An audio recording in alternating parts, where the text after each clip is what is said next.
আসসালামু আলাইকুম। সবাই কেমন আছেন? আমি আলহামদুলিল্লাহ ভালো আছি। আর এখানে একটা ক্লাউডি ওয়েদার এবং একটা পার্কে আছি। আমি লিটারালি সবগুলো ভিডিও পার্কে করার চেষ্টা করি, কারণ পিছনে গাছের ব্যাকগ্রাউন্ড, তারপরে একটা বাতাস, কোকিলের ডাক, পাখিদের কিচিরমিচির, ছোট বাচ্চাদের খেলাধুলা। মানে পার্ক হচ্ছে একটা কবিতা লেখার জায়গা, আর কবিতা বলারও জায়গা, গল্প করার জায়গা। সেজন্য আমার পার্কটা খুব ভালো লাগে। বাংলাদেশের মতো সেরকম ক্রাউডি না। বাংলাদেশে তো পার্ক হইলে আমরা নষ্ট করারই চেষ্টা করি, কোনো সময় সুন্দর রাখি না, বাট এখানে সবকিছু সুন্দর থাকে, ভালো থাকে, সেজন্য ভালো লাগে। তো আজকে কথা বলবো যে আমাদের জন্য আমরা যে সোশ্যাল মিডিয়া ইউজ করি সেটার জন্য ফেসবুক ভালো নাকি ইউটিউব ভালো।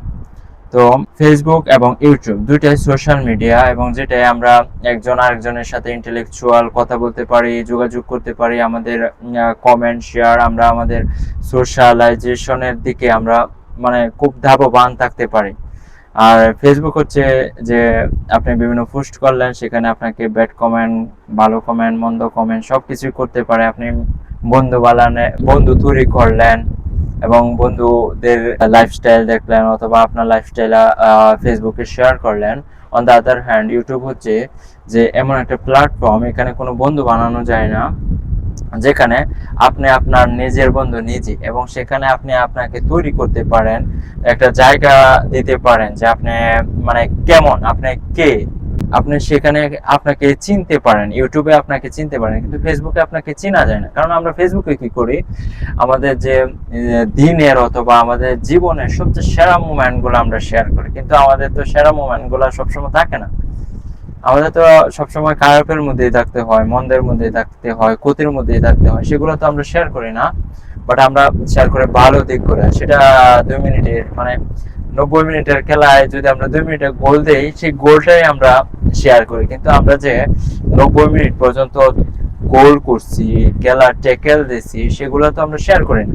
সেজন্য ফেসবুকের পার্সোনাল লাইফ আর রিয়েল লাইফ কখনো এক হতে পারে না। কিন্তু ইউটিউবে আপনি নিজেকে যাচাই করতে পারবেন, নিজেকে জানার জন্য নিজের প্রজ্ঞা বাড়াতে পারবেন, নিজের জ্ঞানকে সমৃদ্ধ করতে পারবেন। সেজন্য YouTube is better then Facebook, I think. কারণ হচ্ছে আপনারা জানেন 2026 সালের বিশ্বকাপে আর্জেন্টিনা হেরে যায়, আর আমি হচ্ছে আর্জেন্টিনা এবং মেসির খুব ভালো ভক্ত। তো পুরা টুর্নামেন্টে, পুরা ওয়ার্ল্ড কাপে যখন আর্জেন্টিনা আর হচ্ছে যে ব্রাজিল অথবা জার্মানি, ফ্রান্স, বেলজিয়াম সবগুলা টিম যখন অংশগ্রহণ করছে, তখন কিন্তু আর্জেন্টিনা একটা ম্যাচও হারে নাই। প্রতিটা ম্যাচে কামব্যাক দিছে, জিতছে। তারপরে হচ্ছে যে আপনার মেসি ভালো খেলছে, গোল করছে, 8টা গোল করছে, অ্যাসিস্ট করছে, মানে সব মিলে একেবারে আর্জেন্টিনা ফ্যানদের মানে রাতে ঘুমানোর জন্য খুব ভালো একটা উপকার করছে আর্জেন্টিনা। তো আমরা সারা টুর্নামেন্টে কখনো ফেসবুকে উল্টাপাল্টা লিখি নাই যে আমরা হারছি, আমরা জিতছি, আমরা মানে এই করছি সেই করছি।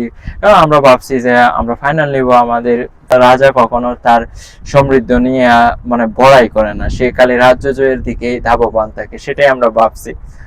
তো দেখা গেল যখন আমরা ফাইনাল আনফরচুনেটলি হেরে গেলাম, এবং মেসির শেষ বিশ্বকাপ সেটাও হেরে গেল, তখন দেখা গেল যে অন্যান্য টিম সাপোর্টাররা আমাদের নিয়ে ট্রল করা শুরু করলো।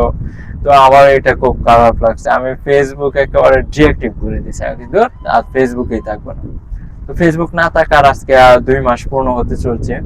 তো না থাকায় কিন্তু আমি নিজেকে অনেকটা গুছিয়ে নিতে পারছি, আবিষ্কার করতে পারছি। মানে আগে একটু সোশ্যালাইজেশন এলোমেলো ছিল, যা ভালো লাগতো শেয়ার করে বসে থাকতাম, তারপরে আবার দেখা যেত সেটার জন্য ডিপ্রেশনে পড়ে যেতাম যে এটা তো আমার রিয়েল লাইফ না।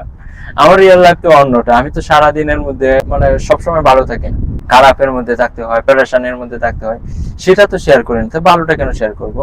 আর ভালোটা শেয়ার করলেও আমার লাভ কি? আমার তো ক্ষতি হয়, সেই ঘুরায় ফেরায়